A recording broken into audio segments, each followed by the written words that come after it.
And tonight, an exclusive story that we're continuing to follow for you. Former Miss Connecticut USA reuniting with her 74-year-old great aunt who fled Kyiv alone. News 12 Shosh Bedrosian spoke with Olga Litvinenko just hours after seeing her aunt again, where they met in France. Shosh?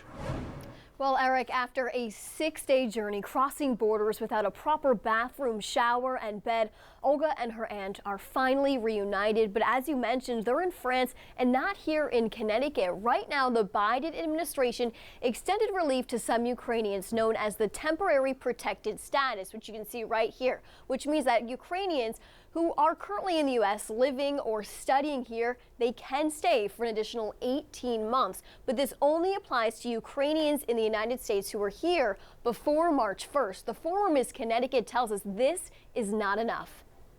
Everybody, so I'm at the airport. I'm on my way abroad. I'm going to see my great aunt first. It was a promise Olga Litvinenko kept to her great aunt to reunite with the 74-year-old after she fled Kyiv. Finally, I got my bags and got in a cab and came straight to the hotel where they told me that they had put her so that she could rest and take a proper shower. Like the hundreds of thousands of refugees, Olga's aunt embarked on a 4-day trip from Kyiv to the Polish border and later an 18-hour bus ride to a city in France. The moment I opened the hotel room, it was like all I wanted to do was hug her and to see her. Hey Shosh, so I've made it abroad.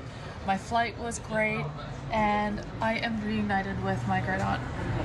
But she settled in France, an unfamiliar place for her, since there's no expedited process for Ukrainian refugees to get to the United States. If you can go home to your friends and family, if that is in America, then we should be able to provide that opportunity. Lawmakers acknowledge there's no expedited pathway, but say the $13 billion package passed in Congress will impact the refugee crisis. The process of actually resettling a refugee is a little bit more complicated. In other words, somebody coming to a community like this one has to undergo a security check, a series of interviews. That could take some time, a matter of months, but those security checks and that kind of thing are important. And CNN is reporting tonight the Biden administration is considering expediting the resettlement of Ukrainian refugees who do have ties to the United States. We're going to continue to follow the story as it directly impacts Ukrainians right here in Connecticut who worry about the next steps for their families. Eric.